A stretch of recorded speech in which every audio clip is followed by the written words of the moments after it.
रोक लगाई गई थी खास करके निर्माण कार्य पर, और उन लेटर के बिहाफ में भवन निर्माण एग्जीक्यूटिव ये भी बिहार से अथमल गोला एक मुख्यालय बनाया जाएगा, प्रखंड मुख्यालय बनाया जाएगा, जिसका मुख्यालय अथमल गोला में ही रहे।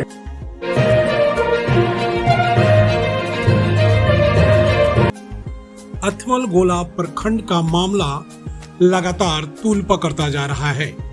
जैसा कि आपको ज्ञात होगा कि पिछले 2-3 दिन पहले ही स्थानीय विधायक ज्ञानेंद्र सिंह ज्ञानू सामुदायिक अस्पताल का निरीक्षण करने पहुंचे थे, और निरीक्षण के बाद कुछ हंगामा भी वहां पे हुआ था। कुछ स्थानीय लोग या विरोध जता रहे थे कि यह मेरा मलकियाना जमीन है जिसपे सरकार कब्जा जमा रही है। वही विधायक का कुछ लोगों के साथ तो मैं भी हुआ। वही अब अथमल गोला प्रखंड को बचाने के लेकर एक पक्ष लगातार कानूनी लड़ाई लड़ रहा है, जिसमें से अथमल गोला प्रखंड के जिला परिषद खलील जी, पूर्व प्रमुख एवं निवर्तमान पंचायत समिति प्रतिनिधि रामानुज सिंह, गांधी जी, अरविंद मुखिया जैसे कई तमाम नामचीन जनप्रतिनिधि जो इस क्षेत्र के हैं, वो भी और आम जनता भी इस लड़ाई को लगातार लड़ रही थी कि ब्लॉक जो है घनी आबादी के बीच में ही रखा जाए। ब्लॉक का हस्तांतरण जहां हुआ है वो अथमल गोला के मात्र 2 पंचायत को ही लाभान्वित कर रही है।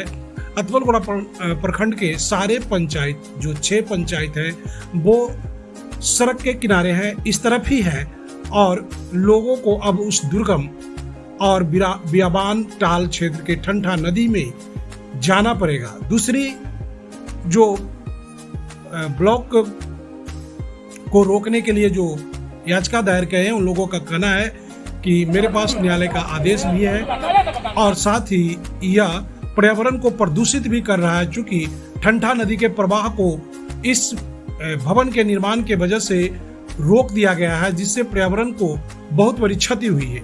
इन सब मामलों को देखा जाए तो लड़ाई लंबी लग सकती है, लेकिन वहां पे कई भवनें बनकर तैयार है। अब जिन पदाधिकारियों की गलती हो या फिर सरकार की मंशा ही ऐसी रही हो कि उलझाकर वहां तक पहुंचा जाए, तभी तो यह भवन बन पाया है। देखिए आगे क्या होता है और इनमें कौन दोषी है, यह कहना बड़ा ही मुश्किल प्रतीत हो रहा है। विकास हो रहा है, एक ही जगह सब कुछ बन रहा है।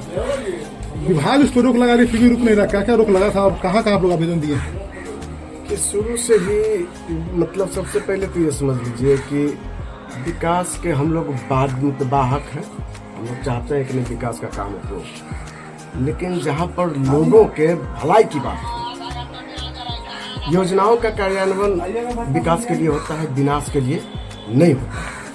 वहाँ पर हम बार बार जो डीजीएम महोदय हैं उनको भी कहे थे, और लेटर लिखा गया था उनके प्रति, और उस रोक लगाई गई थी खास करके निर्माण कार्य पर, और उन लेटर के बिहाफ में भवन निर्माण एग्जीक्यूटिव ये भी लिखे थे, चीफ इंजीनियर को वो भी लिखे थे, बिहार सरकार को इन भावनाओं से अवगत भी करवाया और कहे कि भाई कार्य को रोका जाना ही श्रेयस्कर प्रतीत होता है। कुछ तो वहाँ पर घटनाएं भी घटित हुई है, पता नहीं उड़ता खबर है। एक तो उस समय निर्माण कार्य के समय ही एक घटना भी घटित हुई थी, कैजुअल्टी हुई थी जो विद्युत स्पर्शाघात से हुआ है। पता नहीं उस समय पूछे थे डीजीएम साहब से, क्या ऐसा कोई मैनुअल है क्या कि 23 मीटर के बाद लाइन कॉरिडोर के बाद जाया जा सकता है? तो बता रहे थे भरवली की, देखिए एक बात है कि 23 मीटर के बाहर, इसलिए सीएए रेगुलेशन एक्ट 2010 जो है ये बतलाता है कि आप लाइन कॉरिडोर से बाहर जाइए, चूंकि कोई भी खुला तार वहां पर रख सकते हैं तो कैजुअल्टी हो सकती है इसलिए। और यहाँ जो है हॉस्पिटल है तो 7 मीटर के अंदर है, प्रखंड है, अंचल है, सब 7 से 8 मीटर के अंदर है। तो भाई वहाँ पर जो भी हम इवेंट देखिए, सिर्फ हम तो चूंकि प्रतिनिधि हैं, सब हमारे अपने हैं, और अपने हैं तो अपने लोगों के साथ साथ जिन पदाधिकारियों के परिवार वहां शिफ्ट करेंगे, क्या उनकी यदि किसी प्रकार उनके साथ कोई घटना घटित होती है तो दर्द तो हम लोग को होगा ना तो कि जनप्रतिनिधि हैं, इस सीओ से नहीं बोले, बीडीओ से नहीं बोले, नहीं सबको कहा गया, इन भावनाओं से अवगत करवाया गया, लगातार लेटर जारी किया गया, दिया गया। फिर भी काम होता रहा। जी जी जी, माननीय मुख्यमंत्री महोदय तक को हम दिए थे, तो बोले भी थे कि आश्वस्त किए थे कि फिर हम लोग देखते हैं। फिर एक और मैटर आया है, एक और मैटर आया है, उसमें अभी अभी हम मुख्य सचिव बिहार सरकार, एसडीएम साहब, डीएम साहब और बीडीओ सीओ साहब को भी करवा दिए हैं। वो एक एनजीटी के तहत एक माननीय उच्च न्यायालय का न्यायाधीश भी है, वो मेल गया है। अब देखिए क्या देते हैं। यानी भवन निर्माण हो या फिर पावर ग्रिड, सबको अनदेखा किया गया। जी सबको वहां पर जबरदस्ती किया गया। आपको एक लेटर है जो देखा जाए, उसमें जो भौतिक सत्यापन की जांच उस समय की गई थी। तो विधायक तो कहना बहुत विकास हो रहा है, काम हो रहा है, नंबर तो आप लोग उनसे नहीं संपर्क किए क्या विधायक से? माननीय विधायक महोदय किस मापदंड के करते हैं तो मैं आपको जानते हैं। चलिए सबको विकास की बात कर रहे हैं, विकास ही कर रहे हैं, विकास कर रहे हैं, लेकिन सवाल ये है कि विकास कैसे होगा? वहां पर जो तार के नीचे है, वो तार के नीचे जाने के बाद आप जाइएगा, फील कीजिएगा कि अगर नंगे पाँव है वहां पर तो समूचा डे में लगेगा कि बिछा काट रहा है। डिस्ट्रिक्ट बोर्ड में इस मुद्दा को उठाया गया था, आपकी पत्नी प्रतिनिधि ने। जी डिस्ट्रिक्ट बोर्ड में भी हर जगह जहाँ जहाँ बात है हम बात रखते हैं। विधायक जी को जानकारी है तमाम बातें का? लेटर ही किया, सबको जानकारी है। फिर भी क्यों इतना तेजी से कार्य हो रहा है लगातार? तो सिर्फ माननीय विधायक जी, माननीय सांसद मोदी को हम क्यों कहें? माननीय जो व्यवस्था में है लोग, व्यवस्था की जिम्मेवारी ये बनती है ना कि आखिर इतना ऑब्स्ट्रक्शन के बावजूद भी जब कोई वहां पर आपका मतलब नहीं है, फुलफिल नहीं कर रहा है किसी भी चीज को, फिर बना क्यों रहे हैं? सवाल यहाँ पर है सर। हम ये कर रहे हैं, यानी कहने का मतलब कि योजनाओं का विकास होता है, किसके लिए विकास होता है? लोगों को जनहित की भलाई के लिए, कि उसके विनाश के लिए। अगर जाएंगे वहां पर लोग मरिए जाएंगे तो विकास किसके लिए? वो विकास नहीं, आपदा है, क्या लगता है? आपदा है। ठीक। सारे लोग हैं जितने भी प्रखंड के लोग हैं, और पब्लिक रिप्रेजेंटेशन भी गया है, लोग कह रहे हैं, लेकिन सबको कहें कि चलिए किसी प्रकार की सरकार जो फैसला ले उचित फैसला लो। हालांकि एक आग्रह भी किया गया है कि अभी वक्त है, स्थल परिवर्तित करें ना, स्थल परिवर्तित। लेकिन करोड़ों की लागत जो है लग गई उसमें, मतलब काफी लास्ट स्टेज में काम है।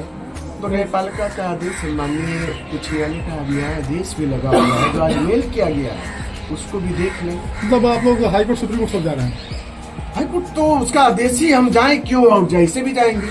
नहीं, इस मामले को लेकर। जी जी जी। ठीक। तो इतना देर से सर क्यों, पहले से क्यों नहीं आप लोग जा रहे? पहले से देखिए, जब भी कोई बात होती है तो जहाँ लगे कि यहाँ गलत हो रहा है तब न जाएंगे, क्योंकि विकास के कारण बाद उसका बाधक नहीं बनना है, मुझे बाहर से बनना है। विकास हो लेकिन उचित। क्या नाम हुआ? मेरा मोहम्मद खैरुल्लाह मंसूरी, पूर्व जिला परिषद सदस्य और जिला पार्षद प्रतिनिधि। आप लोग जनप्रतिनिधि हैं, आप उस समय यहाँ के प्रमुख भी हुआ करते थे, कोई विरोध नहीं, लोग कह रहे हैं कि हम लोग परेशान हो जाएंगे वहाँ जाने पर, क्या कह रहे हैं? देखिए, सरकार का जो मंशा है कि हम जो चाहेंगे वो करेंगे, लेकिन ये जो राज्यपाल का गजट है, पहले ये तो बाढ़ से जब अलग हुआ था तो ये 9 पंचायत हुआ करता था। जब अलग हुआ तो जिस समय ये अथमलगोला है, ये अथमलगोला पंचायत हुआ करता था, जो करारी कछार भी है। जब ये उसके बाद करारी कछार हुआ, वो गजट में लिखा हुआ है कि बाढ़ से अथमलगोला एक मुख्यालय बनाया जाएगा, प्रखंड मुख्यालय बनाया जाएगा, जिसका मुख्यालय अथमलगोला में ही रहेगा। इसका मतलब करारी कछार में रहेगा, जो अभी करारी कछार है। फिर भी सरकार वो गजट को अवहेलना करते हुए वहाँ करजान ठंडा नदी पर ले गए। तो किसकी गलती मानते हैं, यहाँ के लोकल के अधिकारियों की या फिर वहाँ विभाग? नहीं, सरकार की है। तो अधिकारी नहीं, विभाग तो अथी किया था कि नहीं, वहाँ तो भाई हमारा सीओ बीडीओ सब लिख के दिए हुए हैं कि वहाँ जाना श्रेष्ठकर नहीं है, वहाँ 6 महीना या 4 महीना जाना मगन रहता है। तो बीच नदी में बन गया? हाँ, नदी में बन गया।